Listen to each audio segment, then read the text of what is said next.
The Dorkening and all affiliated shows are not intended for anyone under the age of 18. The following may contain discussions or scenes that have adult situations, graphic violence, nudity, strong sexual content, and graphic language. This show is intended for mature audiences only.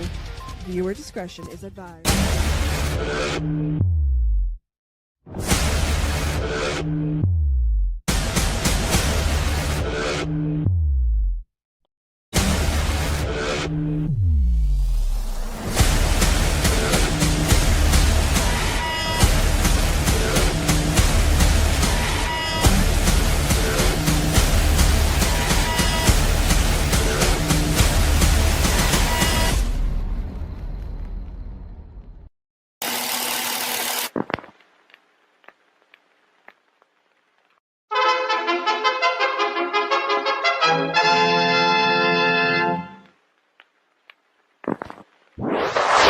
Persons under 18 will not be admitted.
What's going on, everybody? Welcome to another killer episode of Still Toking With. 7 years in, you know who I am. It's right there on the screen somewhere. Yeah, right there. Yep, that's me. So anyway, I'm super excited about tonight's guest. Anytime we have a guest like this on that can give us some insight on shit that we want to know about. Let's put it that way. We'll just leave it right there. So the sparkly one himself is in the house tonight. I'll bring him in 1 second. Mr. Holman is under the weather, so he won't be joining us. We want to wish him the best of getting well soon and all that fun jazz. Jazz? Did I say jazz? Is that a segue? It is. Mr. Mark. Good evening. Hi there. Yeah, we miss you, Jeff. Get well really fast. And welcome to the show. And I'm excited too. When people ask me sometimes, like, what is this show you guys do? My answer is the three of us, or tonight, the two of us, talk with some of the most fascinating people in the world. And boy, do we have a fascinating person tonight. A man who's been a journalist for way over 40 years, mainstream, under the table, author of books, and he knows stuff that he's going to share with us. I'm so happy to welcome to our program, Mr. Bill Conroy. Hi there. Hey, glad to be here, folks. This is going to be fun. You bet. You say that now. Yeah. You got to step off on the right foot anyway. Right. Tomorrow he'll send a letter to the PR and be like, what the hell did you get me into? No, Not usually. Not worried. Not worried. You guys are good. So, yeah, first of all, we want to thank you for taking time out of your busy schedule to come up here, chat with us, chat with our viewers. Keep in mind, all our viewers out there, if we're not seeing your comments, you have to jump on one of the 7 major platforms, which is YouTube, Facebook, Twitch. If you jump on those, you can interact with the show. Otherwise, we don't see the comments. Anyway, enough about that. Yeah, so Bill, a veteran journalist, and I think it said investigative journalist as well. For primarily, right. Primarily investigative journalist, correct? Yeah. For over 40 years, man. Like, you must have seen some shit in 40 years. Yeah. Some of it, like, you compartmentalize a lot of that stuff, and the older you get, it starts creeping out of its boxes. You know. That usually happens to me about 2 a.m. Oh, that's not creeping out of my boxes. Oh, that's going to the bathroom. Oh, no.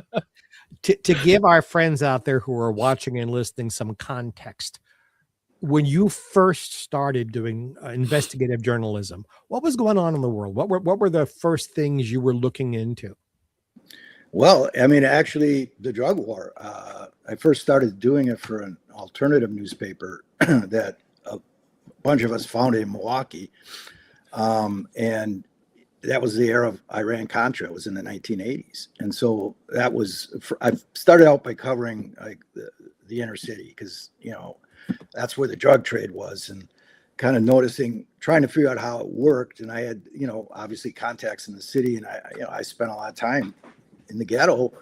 And if I wouldn't do it again, I was young and foolish, but it's like the drug houses where you'd walk in and you'd see like pounds of cocaine on the table. They'd be, the people guarding the doors were like 14-year-old kids with shotguns, and all the people coming in to buy the drugs were white kids from the suburbs. And, of course, it was mostly black folks selling it. And that's the time of the crack, cocaine, powder cocaine sentencing disparities. And that's probably what grabbed me most. I just saw, like, some of these guys get busted with slinging rock.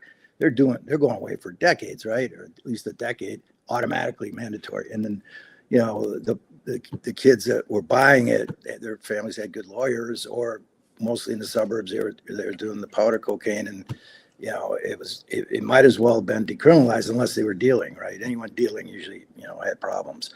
But so that's how it started out, and the Iran-Contra scandal broke about that, and I did dig into that, and there was like Eugene Hassenfuss was from Wisconsin for one thing, and there were some connections, so we did some investigative reporting around that, and then I was off to the races. I mean, this stuff. So my career kind of went from there. I got married, I had kids, and I had to raise a family, and that's my priority in life, is my family, and so I had to find a job that paid the bills, and that was the mainstream media route. And at the time, I got into business journalism, right? Because it paid well.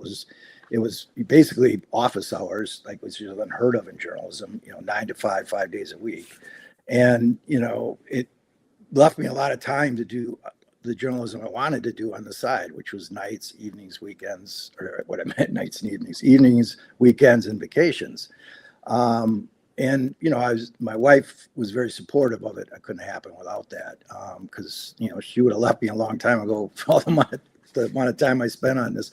But, we're still together, have, 4 grown kids and everything.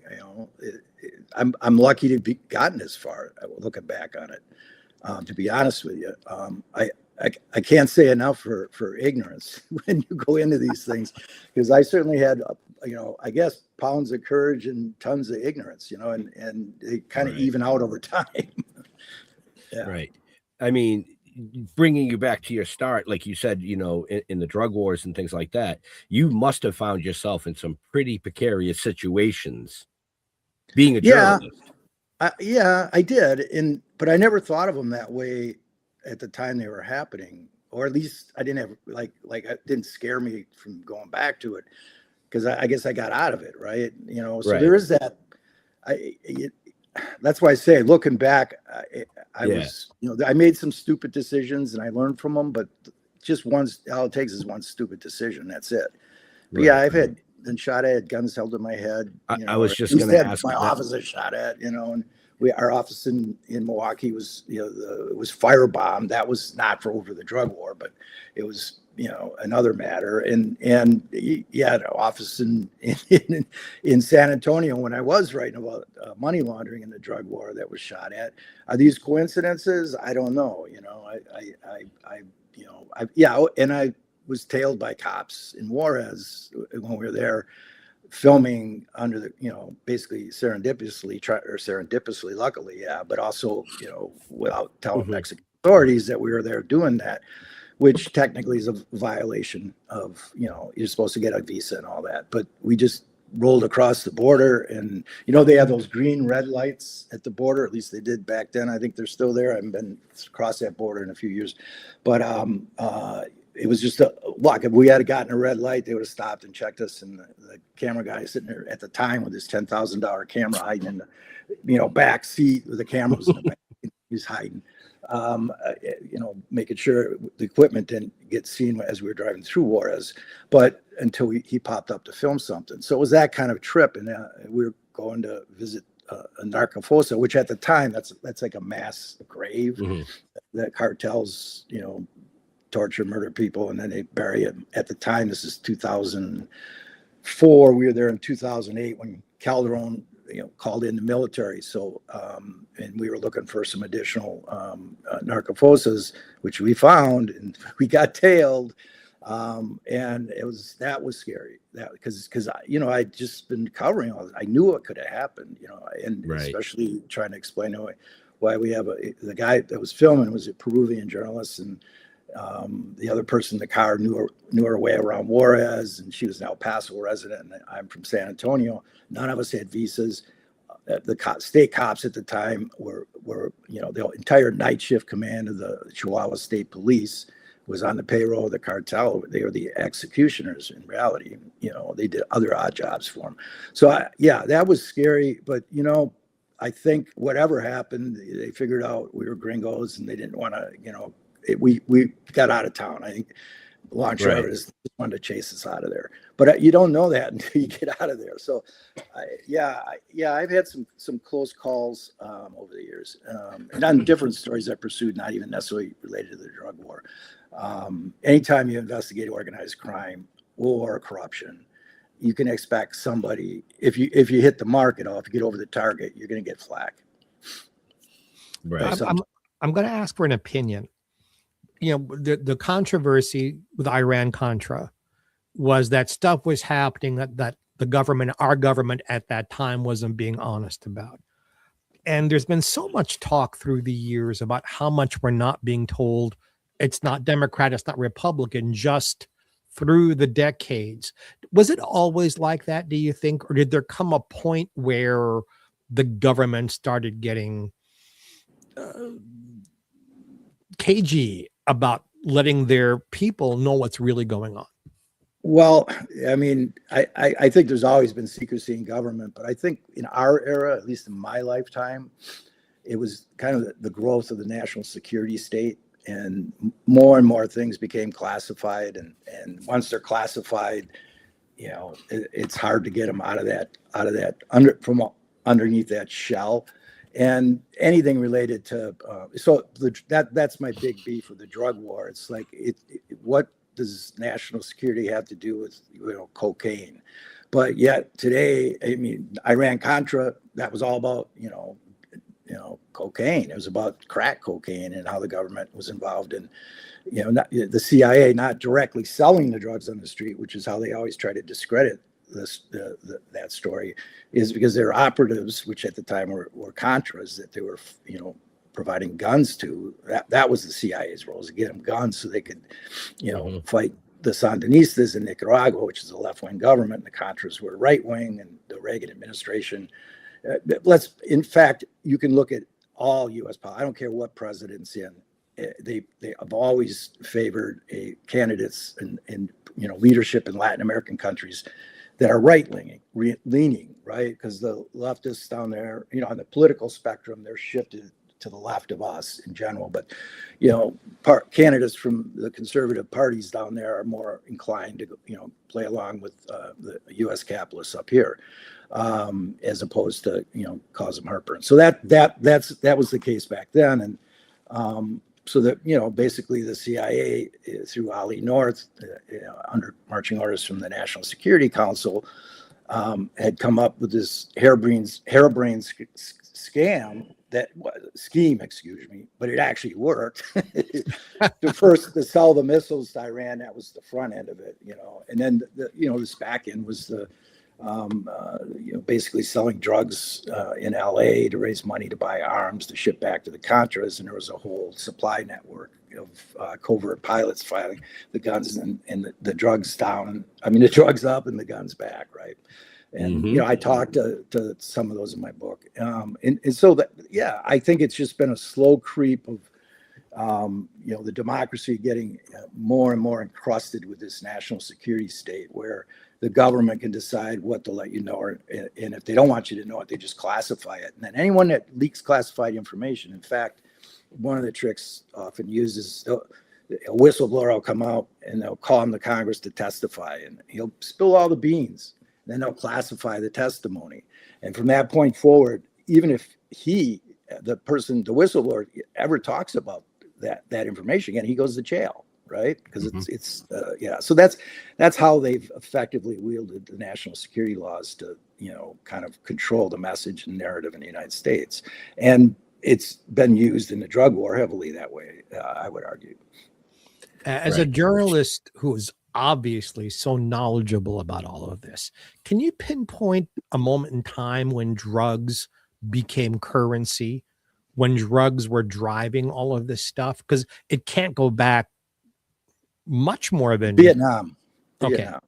That's when, and we were actually, then we were using cutouts like Air America, CIA cutouts that were flying the drugs, and that was really allowing, because there was a robust heroin trade in the Golden Triangle, or a major opium center, and these armies that the U.S. was using to kind of shape the landscape there. The armies we lined up with, made money selling this stuff, and so we facilitated that, because it propped up the armies, and that's kind of the story we've seen with that type of interference or participation in the drug war with our government. It happened in Afghanistan. We all know those stories where they allowed them basically to turn the blind eye so they could grow the opium, because that was helping to prop up the government in Afghanistan at the time. So you couldn't, if you shut all that down, what's their source of revenue, right? That was a major source of revenue for the country. It's done, I think, more in Latin America for different reasons, although arguably the drug trade, it's like 600 billion a year. No one really knows, is helping to prop up governments all over the planet, including in Latin America. But Right. but I think there it's just got a little different flavor to it, because we're actually trying to geoform Latin America in our image. We have been since gunboat diplomacy, right? And the drug war just became a convenient vehicle to help us do that. So we can use it as an excuse to extradite the leaders we don't like. We're talking about that now. And there is clearly there is corruption. There is corruption in Latin America. The drug cartels are infiltrating into the government, but it works like organized crime here. And you can make the same argument here if you want to make that argument. It's take the bribe or take the bullet. That's and if you don't do either, we're going to assume you're against all of us. And that's the game. And so so you do have major corruption within Latin American, like let's say Mexico. But it doesn't mean the government itself, or the head of the government, wants that or is actively corrupted. Sometimes it has in the past. There have been, clearly that has happened, but it swings back and forth. But the corruption is still there under the surface. And people say, well, Mexico, they're the third world nation. They're not. They're they're definitely second world, if not approaching first. But the same thing happens here. Most of the drugs get, we shut the border down, right? That's the big narrative now, and no people are getting through, and et cetera, et cetera. And that's true. They shut the border down. They didn't shut commerce down. There's a lot of commerce coming through the border, and that's where the drugs are, coming through. They're put into that stream of commerce, try to a needle in a haystack. And just to make sure, when I was covering, the primary way they got these trucks across the border, the international bridges, at least in El Paso, Juarez, was by buying off customs inspectors and DEA agents and the rest of it. And it isn't like you have to buy off the entire, El Paso field of it office. No, you all you got to do is find one in the key spot, and that's all you need. One customs inspector on a bridge, and his shift. They wink at a nod and those are through, or they can at least pass you the intelligence on what bridge that's how it worked. And they were constantly, and they assumed a few loads would get caught. I mean, what got through more than made up for it, because drugs are a renewable resource, right? You can, the drug war is so insane. If we just take a step back, how many tons and tons and tons of drugs have we busted since this thing started? Right. And if anything, there's more drugs coming in, and they're cheaper. And that's because they bust some cocaine, you grow some more coca leaves, synthesize it, and move another load up, right? Certain players get hurt if their loads get lost, but there's rivals right behind them, pulling it through. So it's a very competitive market. And it is very much like capitalism unbridled. There are no contracts. So when somebody, breaks a contract, if you will, or doesn't keep their word, or crosses somebody in a way they consider unfair, here maybe we take them to court. Down there in a cartel land, you get killed. The bullet is the contract. So that's the difference. And we can see some of that too. If you legalize this stuff, you can create a regulatory framework for a number of these drugs that would greatly diminish the problems that we have. We're seeing that with cannabis. I'm not saying you do that with every drug, but there are approaches we can take that greatly mitigate the harm and reduce it at least. And one of them isn't busting, loads of drugs at the border or anywhere else. Sure, get them off the street, but just realize that isn't putting a dent in the drug, the amount of drugs that are going to get across into the country at all. It just isn't. And, if we go after the money, that's a whole different story. But when's the last time you saw a bank brought up on criminal charges for money laundering, for cartel? I mean, almost every major bank operating in Mexico, both Mexican banks, major ones, and U.S. banks and some European banks, all have been busted for money laundering. Pay a fine and it's business as usual the next day.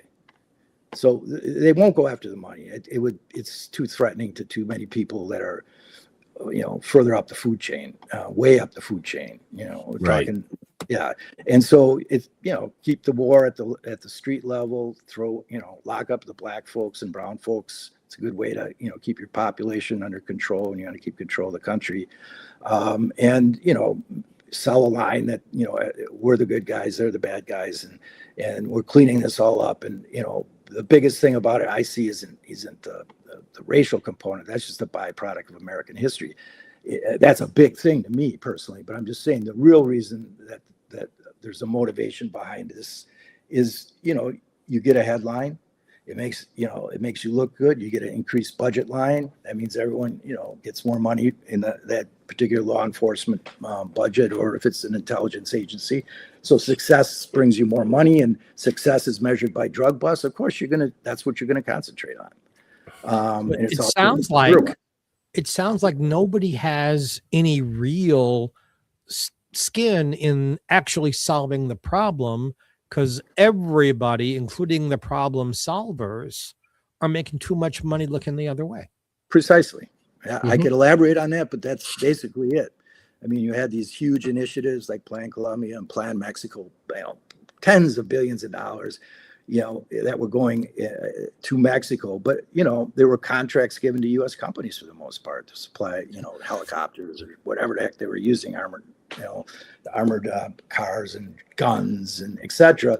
And I reported at the time, ironically, that we were sending all these guns to Mexico to fight the drug war, and the military and the state cops and the local cops were rife with corruption. And where are these guns really going? And we have no good. They claim to have good gun tracing. They don't have good gun tracing in Mexico. We claim to have fixed that problem. I think I read a report a few years ago about how but it's a joke. And when I talk to agents on the ground about it, it's like, think about a cop that's not crooked and he picks up a gun from a crime scene. And he puts it into the database, and it somehow links back to a cartel, sale to a cartel. And you don't think that cop is going to worry the cartels, some leak inside the Mexican pipeline or even the U.S. pipeline, it's going to come back to him. They don't really have an incentive to stick their necks out either, because the short of it is they get whacked. Right.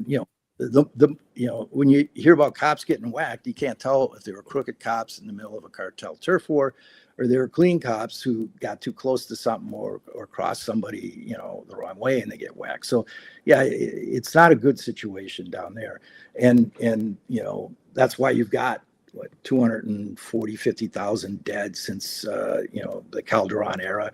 70,000 disappeared. It's incredible, and it's a country with a third of the population of ours. We buy the drugs, and the Mexicans pay the real price for the drug war. Is how I see it. Right. So, folks, real quick, in case you're wondering what all this has to do, Bill has a new book out. It's called The Great Pretense, A Tour Through the Boneyard of the CIA's War for Drugs. So a lot of what we're talking about is from his investigative journalism over the years into his new book, which, if you're interested in, you can find in the show notes up above or down below, depending on when you're watching or listening to us.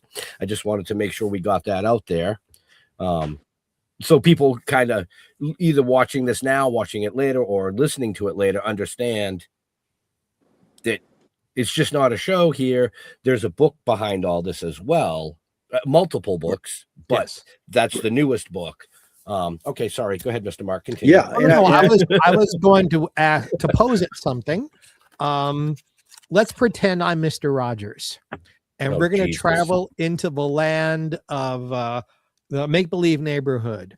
And Bill Conroy has been put in charge of making all of this better. Assuming you're not sent $1 billion in beard trimmers to bribe you, can any persons fix this, or is this so out of control we just have to live with it? Well, you're not going to like this answer because it'll never happen. Yeah, we can just quit buying drugs.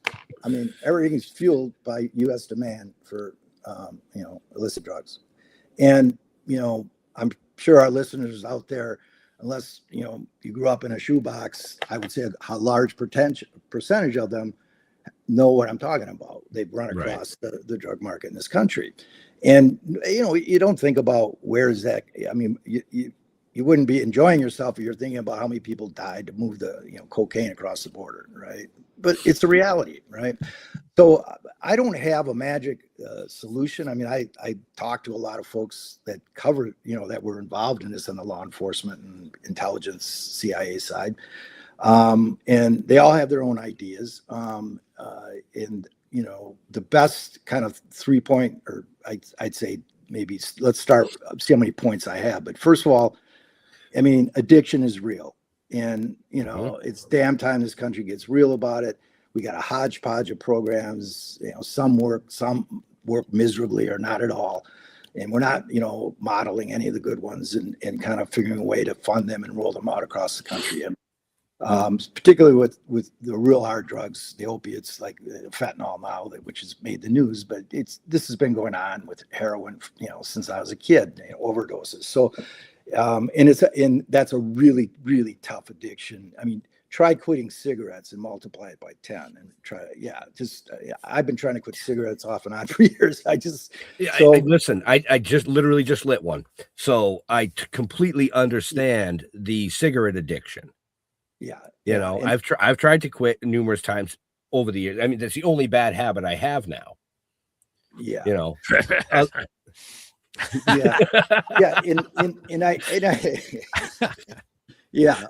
Let's watch his nose I'll leave grow. I'll leave that one because we could do a whole show on all our bad habits and no one would care.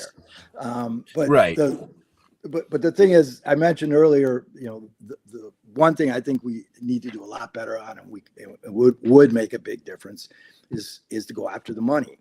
And it's tougher to make cases. I know they'll argue that, but we've made cases, and big banks have gotten a slap on the wrists, and it's not the entire banks that are involved. It's key executives and also, folks in the government that help, grease the wheels on both sides of the border, whether they're at the low level or somewhere along the line, they know they're getting indirectly benefiting from illicit activities that are laundered downstream, so they look legit.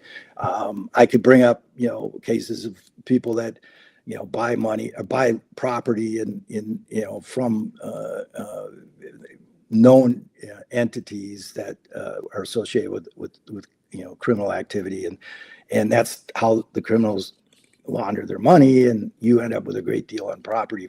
On a property, are you going to say anything? Do you even know, or do you suspect? And if you suspect, how hard do you look at it? So that's been going on forever. So that's nothing new. But I think if you crack down and went after the money in a very serious way, it would make a major dent in some of the cartel, at least the drug war stuff. Instead of giving money to the cartels via gun shipments to corrupt governments, let's try cracking down on the money. And that goes back. I think the other thing is guns. It shouldn't be a secret to anyone that 80% of the guns the cartels use are U.S. guns. The latest stats I saw a story. It was like the other, it bounces out across, but Israel's got a big role in the gun trade there too, or at least Israeli guns. How they get there is another matter. But most of the guns here, the saying is the cash in the guns go south and the drugs come north. And so if we actually got serious about, and I know that I'm a Second Amendment guy. I may I don't want to get into my politics, but I do believe in the Second Amendment because I grew up in Wisconsin, right? And everyone I knew was a hunter. They still are, and so I'm not talking about those. I'm talking about already illegal gun trade that, and you can buy a pistol in Boston and sell it south of the border to our cartel operatives for 5 times what you paid for it. And, you bring a big load of guns down there, you can make as much money almost as they do making, sending drugs north. So those are that's the 3-legged stool I see. And of course you still want to interdict the drugs where you find them, or where you but it's a matter of degree. Like how much of your resources do you put into this whack-a-mole game of busting, a couple 100 pounds of cocaine here. And I mean, the amount of money per, let's say, kilo of cocaine that's put into busting one of these kilos, it could go a long way toward doing something more effective. Right. And so, in your opinion, sir, on the same note, in your opinion, the last 10 years, maybe probably longer, we have in the United States, state by state, area by area, been legalizing at least recreational use of marijuana. Right. Has that done any good in stopping the crime, or is it all baloney? Well, as usual, it's complicated, right? I would love to say easy questions. I would love to say it was a panacea. I will say this: it has helped more than it's hurt, for sure. It's definitely helped because cannabis is no longer a major, cash crop, right, for the cartels. They switched. But the problem is then they switch to harder stuff, right? And other deadlier rackets. And there still is a gray market in the U.S. because here in Seattle, I covered this, the regulation is pretty tight, and it should be. Mm-hmm. But that means the costs for the recreational or for the legal stuff tend to be higher than the stuff you can buy on the street, right? And so there's always going to be somebody, whether they're growing it here and selling it on the street outside the legal structure, or it's being shipped up still from south of the border in mass quantities and then sold on the street to undercut the legal market. Some of that is still going on, but it's far different than when one of the books you referenced that I covered was the House of Death case, Dispatches from the House of Death. That's a case where upwards of 54 total bodies that I found in my reporting, but in one house that I covered in particular was 13. People were murdered over, and it was over marijuana, right? I mean, they're not, it can still happen, I guess, in a huge load where they got a gray market payoff, but it's not happening anywhere over to the degree it was back then over marijuana. Now it's over different, meth and fentanyl and still cocaine. So yeah, I would say it's helped. I think from the point of view of incarceration in the United States, yeah, it's been a damn success. We're not locking people up for having a couple joints in their pocket anymore, right? In the states where it's legalized, and at all the cost of the taxpayer of that and the ruined lives out of that, it was insanity, right? And it was just, I'm glad that for no other reason alone, it was good to legalize it in this, in the half the states that have either medical or recreational. You have also written about something about which I am completely ignorant, which is the use of drones coming from south of the border into our country, and I'm assuming used by the cartel people. Can you talk about that a little bit? Because I can't even ask an intelligent question. I know zero. I can, and there's no definitive answer because I don't. Well, I didn't ask a question. Well, what I mean is my opinion. It's my opinion based on what I know. That's the other way of saying, I got my opinions. But just think about a drone, especially these small, cheap drones now. What is the maximum payload, right? And you're not going to be moving large quantities of cocaine anyway across the border with drones. And sure, you can move pills with drones, but there's a hell of a lot easier ways to do it. And yeah, you in certain mountain passes, remote mountain passes where it's hard to traverse by land, you can conceivably use a drone repeatedly to drop off packages. But the longer you're out there, the more you're exposed. So the amount of drugs that are moving by drones is limited, very, very small percentage compared to the obvious way, right in front of our noses in our stream of commerce. But they are used for surveillance. I've been told that, so that it's one way to get up, and see what's happening. Let's say over the bridge is easier, or maybe in those remote areas to check out, if there's any border patrol around, so that if you want to move people or drugs across, you know what you're facing, right? But and as the drones get more sophisticated, who knows? But I mean, before drones, I was remembering stories about people using hang gliders to bring this stuff in, and but most of it, the large quantities, I mean, by the tons, is being brought in by ship, by truck, and basically by plane or jet. You buy a corporate jet.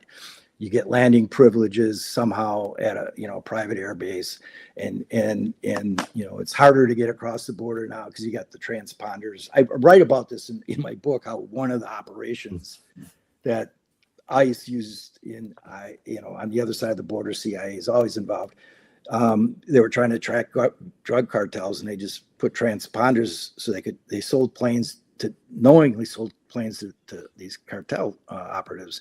Many of them out of Venezuela at the time, right? This was CIA role. They were targeting Venezuela that far back, and then they, theoretically could track these planes, right? And ICE was saying it was our operation. We're there to bust the drugs, and they never put any of these transponders on the drugs.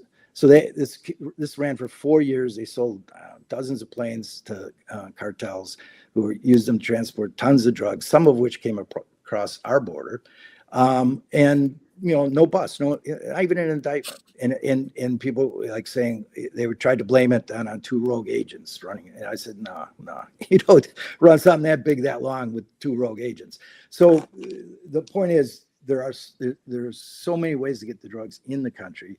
And what I covered, what I saw, I was right across the bridges in between the Walmart trucks, so there you go. And sometimes in a Walmart truck with in the panels, concealed in the panels. I remember stories of them being hauled in, like people that were into like racing trucks, right? They have these big racing truck trailers, and so there's this even better story why it's so hard to get this stuff. Out of Colombia, they found out how to turn this cocaine and fuse it into an acrylic product that could then be used to make vases and lamps or whatever. And so how are you gonna stop this? You're not gonna stop. So drones are like just a implement very small fraction of the total payload that's making it across our borders in terms of drugs. And plus, a lot of this can be now grown in the U.S. and it is, and also made in the U.S. There's meth labs still all over, despite the hullabaloo about busting the meth labs in Mexico. Yeah, great, but someone else has got more product to sell now, and so that's the game. And the question was asked earlier, like how do you stop? I don't think you ever can, as long as somebody wants to buy drugs. Enough people up here want to buy drugs. It's just too big a market. People are going to figure a way to they're going to take great risks. There's a lot of money to be made, and they are and do, and they will continue to do so. Yeah, and we actually learn this in school, folks. It's called supply and demand. Exactly. And that goes for everything, and everything out there, but mainly drugs. If there's a demand, there'll be a supply. Yeah, and that actually, is the mindset I brought to covering the drug war, because I was a business journalist too, during all this. Like, actually edited a paper for 20 years while I was covering the drug war, and I wrote about money laundering because it wasn't in their frame to write about the actual drugs, or the cartels per se, but yeah, it's just it's a business. It actually, for all the folks that are pro-capitalist, let's go laissez-faire completely all the way, just look at the drug war and you can see that's laissez-faire capitalism, with a bullet. It also reminds me of like a magician, sleight of hand, that while they're doing something over here, you're not looking at what's going on over here. This is what was important, but they want you to look at this so you don't notice this. Yeah. Forgive me, I'm going to tell a 1-minute joke. Going across the border, at the border in Juarez, going to El Paso. That's the Mexican border right outside of El Paso, for those of you who don't know. And there was this young man who would cross over from Juarez into El Paso, just riding a bicycle. But he had this giant paper bag full of stuff. And they kept letting him in and letting him in and letting him in and letting him in. Months go by, and finally the security guard is in a bar in El Paso, and there's the guy. And he said, "Look, I'm not going to arrest you. I can't. I don't know. I'm just please, it's driving me crazy. What are you smuggling in those paper bags?" He said, "Mister, I'm not smuggling paper bags. I'm smuggling bicycles." Sounds about right. They're very sophisticated. That particular section of border is where, because it's so close to San Antonio, I spent some time. They use like spy techniques, like honeypot traps. Like they'll send a woman across the border to ingratiate and get into a romantic relationship with a custom inspector, let's say, and they draw them in, very small, and once they get them in, once they get them to pass a load, they're caught. They can't go back, right? Right. Because that's it. They're captive. But these guys, can make, what is a border patrol? Back then, they were making maybe 50 grand, 55 grand a year. You mean in a month they could make that, working for the cartels easily. And it's gotten so dangerous there. Once upon a time, folks, if you were in El Paso, every hotel and motel had a bus that would take you over to Juarez. You could go shopping and eat dinner and enjoy Mexican culture. It's because it's right there on the border. none of them do that anymore. And if you ask at the front desk, don't go, it's too dangerous, don't go. And the same thing is true at Nogales in Arizona and in Tijuana in California. All of these border places, if you go right over the border, it's unsafe now, which is a shame because they were gorgeous towns. Yeah, I mean, some of that's overhyped a little bit. I mean, but at the same time, it's like being in any big city in the United States. You got to know the neighborhood you're in, or you're asking for trouble.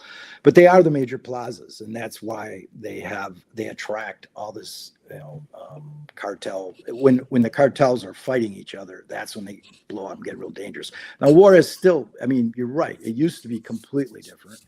Then it blew up with the war on the cartels in 2016, the 212. That was Calderon. And it never really came all the way back down from that point. I mean, at one point, Juarez was as dangerous as Baghdad in the heat of that Calderon drug war. And that's when we, smartly decided to, go there, bring our camera across the border. But that's true. And the plazas are always going to be that way as long as we have a drug war, because that's the point where they go from being product to being sales, is right across that border, and there's that's where the money is, and they're going to find any way they can to get the product to market, and the byproduct that is violence, and most of the violence that at least it's not, they will go after. It's like it's organized crime, Boston is no a stranger to organized crime and Whitey Bulger, and these are the kind of people you're dealing with. Only there's a lot more of them. I'm going to ask you a question I asked Dan Rather and Morley Safer. How do you do what you do? And you do it so well, by the way. And let me use the proper terminology. Not get whacked. How have you managed to do what you do without any harm to yourself? Well, one thing is you are pretty safe as a journalist in the U.S. if you're in the U.S. and even to a larger degree than Mexican journalists when you're overseas, because the cartels aren't going to whack you. The odds of them putting a hit on you is pretty slim because it draws too much heat down on them. They don't need the heat. I mean, you'd have to be doing something that so threatened their operations. Now, that doesn't mean if and they're not like one ubiquitous thing. The cartels work with gangs on this side of the border, right? And they have their own distribution people that aren't, I guess they're technically part of the cartel, but it's not like a reporting relationship. It's all about who touched the drugs last and who got the money, who touched the drugs last, who got the money. And it's just and if that chain gets broken, that's where there's trouble. If the money or drugs are not, moving as they should, there's going to be probably some violence around that. And that can happen on this side of the border as easily as in Mexico. As a journalist, the journalists in Mexico are far more likely to be whacked.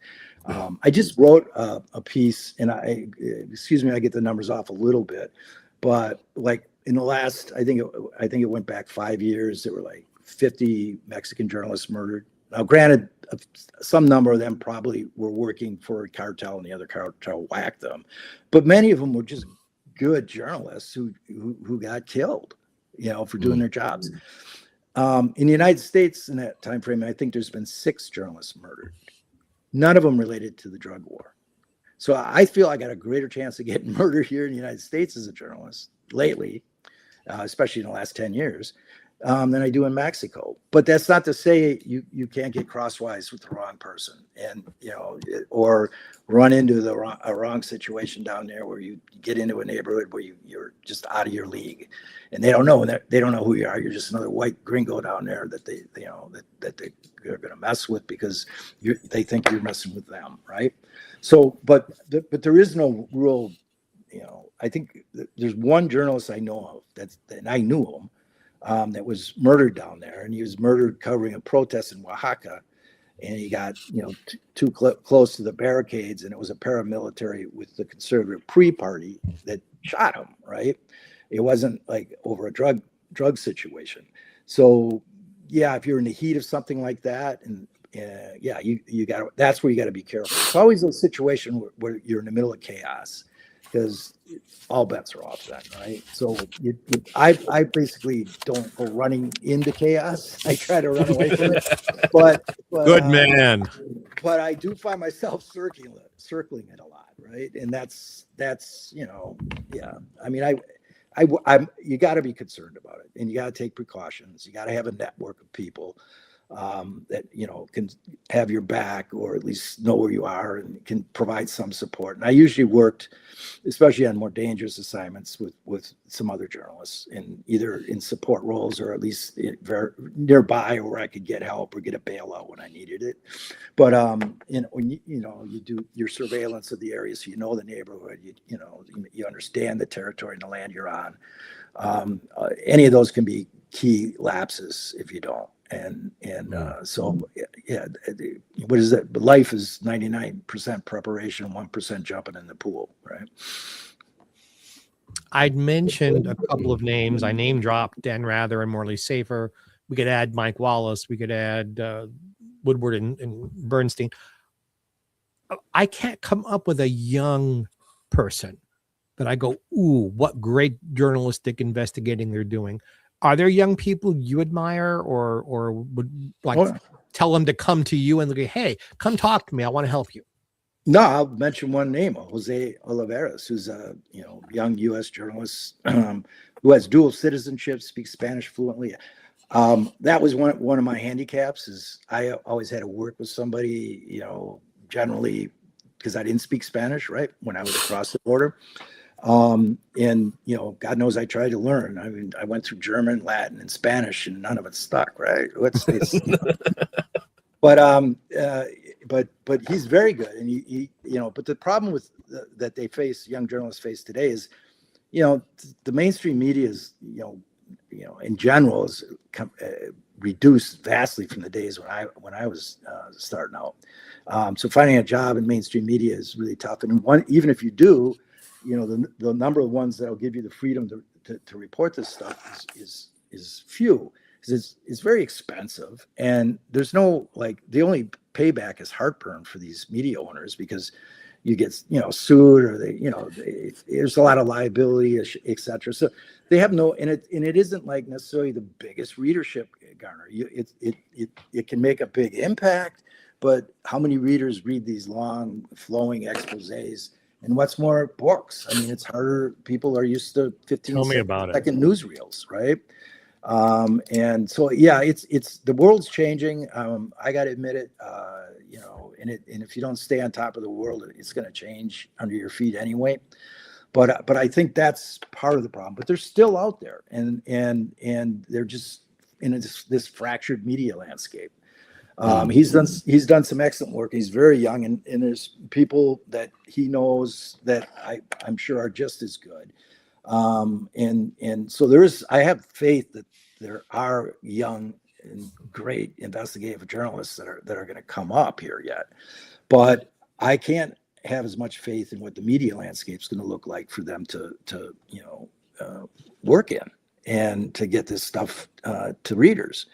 And readers get used to what they're fed sometimes. If they don't know any different, that's what they just expect. So as you mentioned, the world has changed, right?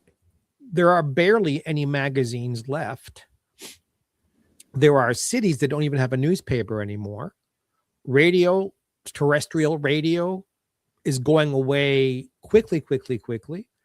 And the CBS, NBC, Fox, those people,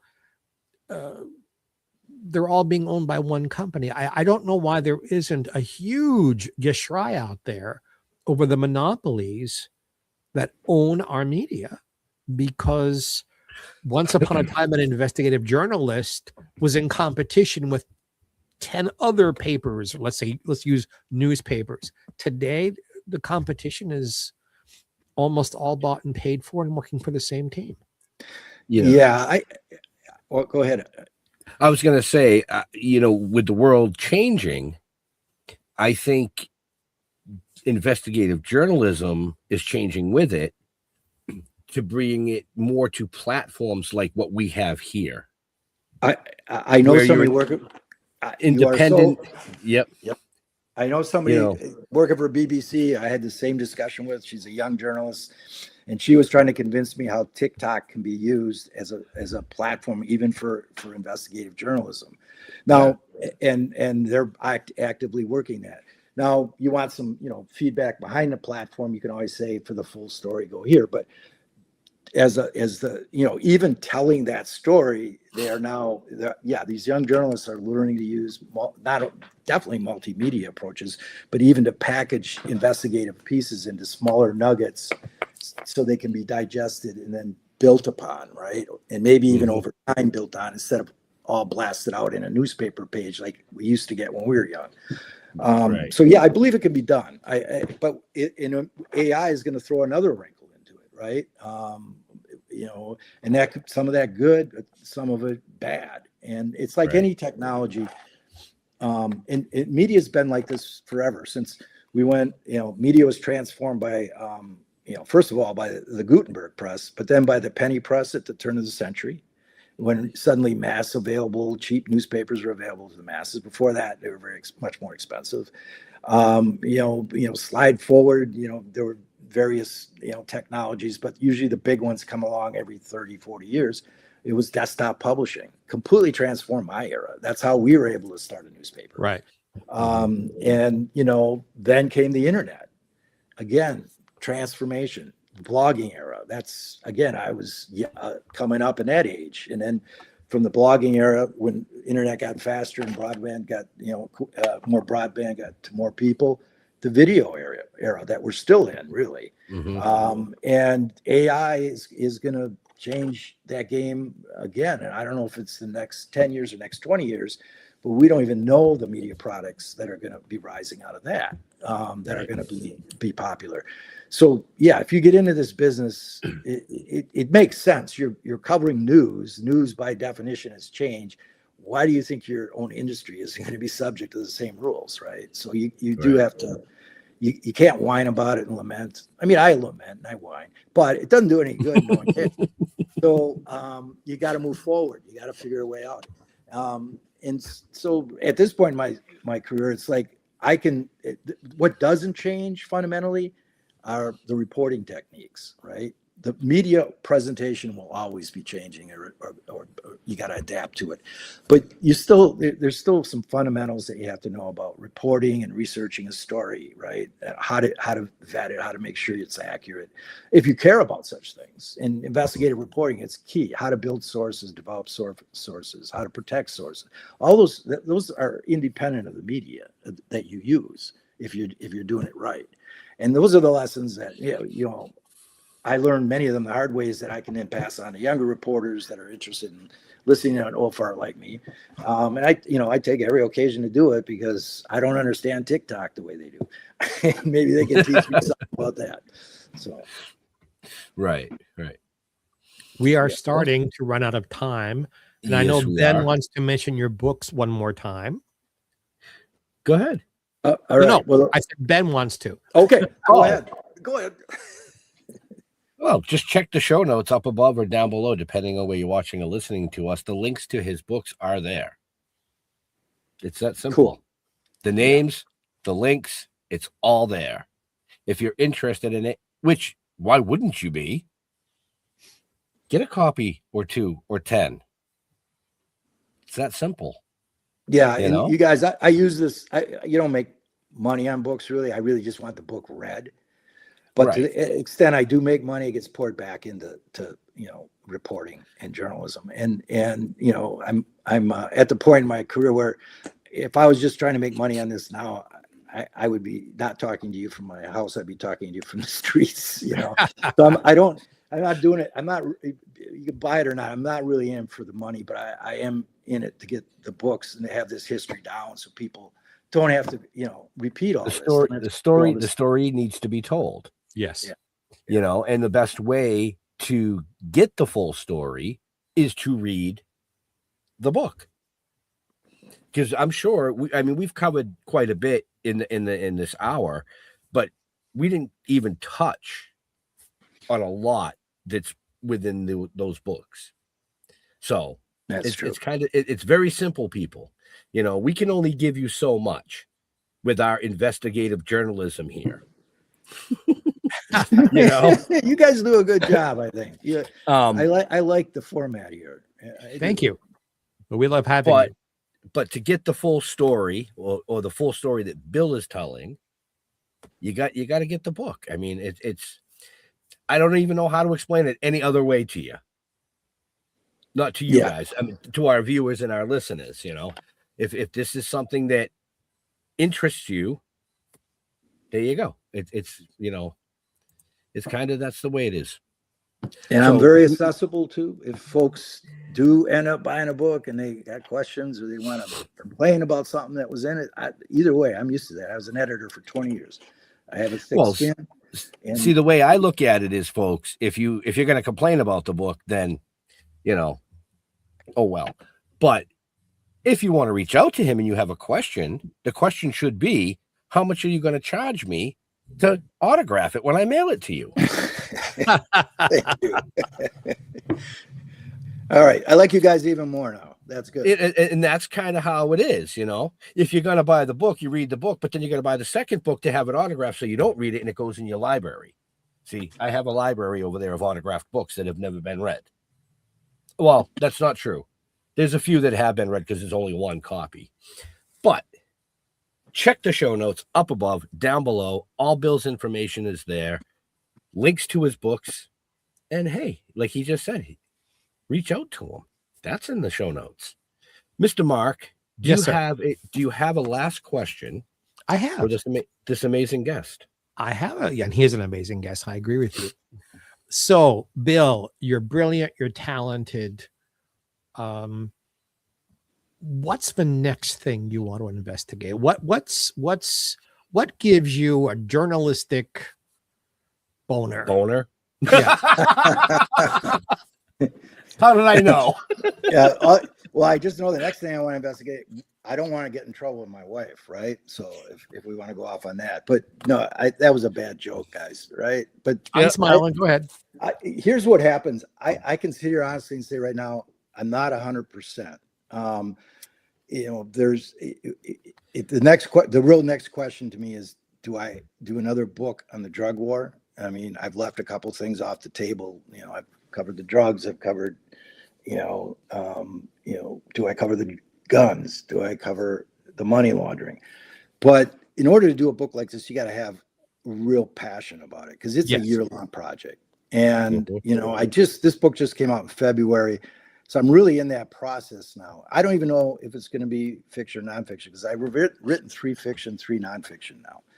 But I don't know yet. If I did, I would tell you. I'm still exploring that. In fact, I was just thinking about that last night. And I take time every day, like when I'm walking my dogs and stuff, and unplug and just kind of try to meditate about what's grabbing me, what really is interesting to me enough to spend a year on. But it also has to, at the same time, be interesting enough to potential readers.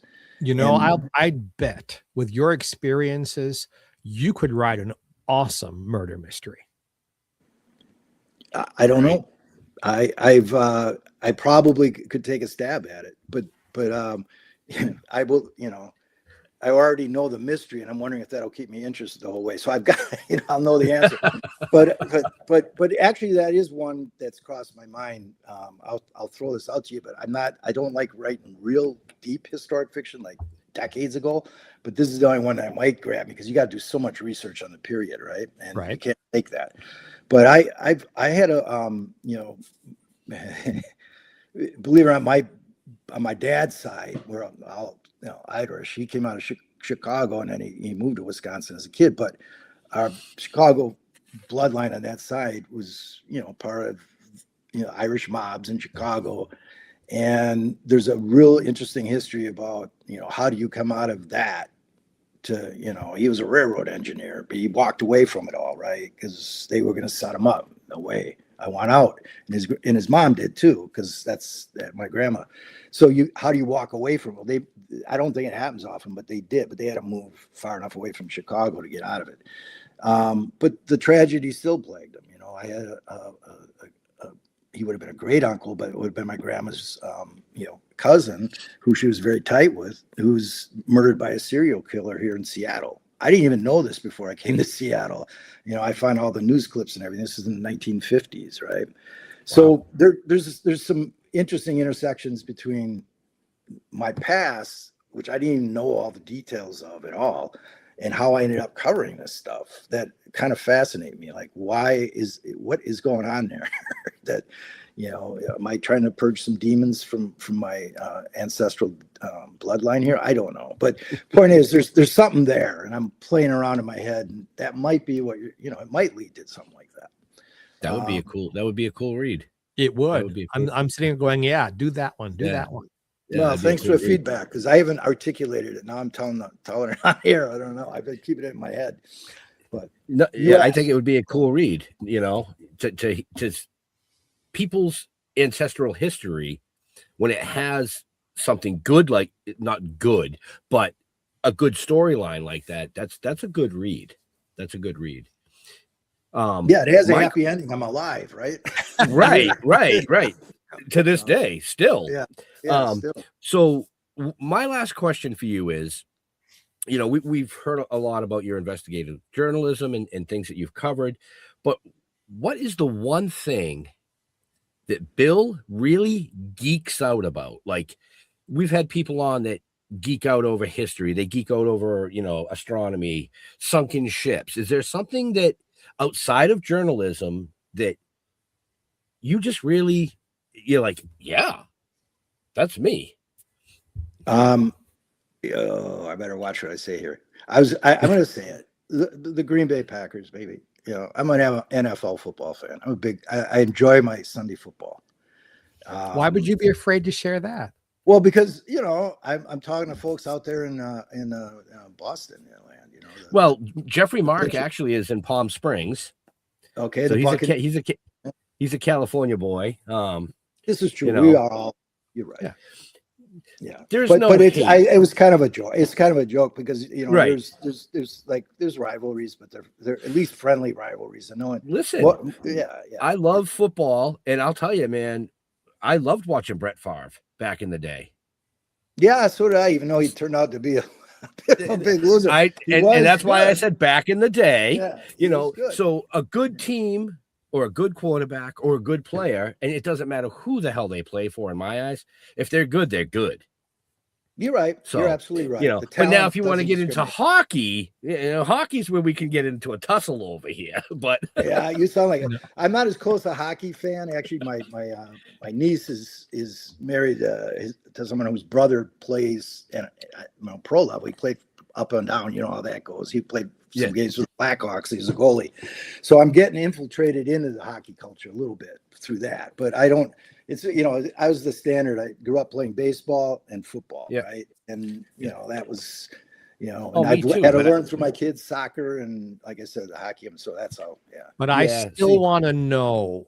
Investigative minds want to know. Why is a name spelled Favre pronounced Favre? French, I guess. No, it's not how it's pronounced in French at all. I don't know, man. I speak French. That's not it. Okay. Listen, R-O-Y, Roy. Yeah, Cajun French, maybe. Huh? Who knows? Who knows? But there's my name gets butchered, and I, all the time, right? It seems like the simplest name in the world. They can't pronounce Bill? No. Thank you, Conroy. You would be surprised. It's Conroy. They never. It's almost invariably I'm correcting the last part of it. But I'm sure we all have names that we've all dealt with that. But I can't answer that question. But I do. Yeah, that's where on a Sunday you'll find me in front of my TV with a beer watching the games. Well, you deserve it, sir, because you give us 6 other days of your great talent, which we appreciate. Right. All right. Well, it's good talking to you. Always. Yeah. So, Bill, when you're not watching football or investigative journalism or hiding from bullets or whatever you might be doing, where do you like to interact with people, like on social medias? Do you have a favorite social media platform, like a Facebook or an Instagram? Oh, yeah. Yeah. I'm on all of them. You know, Facebook, of course, and that's allows you to use the most words. So it probably tends to be more of a writer's favorite. But I also like, you know, I'm on Instagram, I'm on TikTok now, and I'm on, you know, X, although I don't use that as much. It got a little bit toxic for a while, and it just didn't seem like it was worth it. And although it seems to maybe be coming out of that phase a little bit, I don't know, we'll see. But, you know, of course, Blue Sky, you know, Threads, you know, all the major ones. I'm not on, you know, some of the, you know, ones I would consider way off on the fringes, just because I don't want to deal with that. Right. but yeah, the main ones I'm on. Yeah.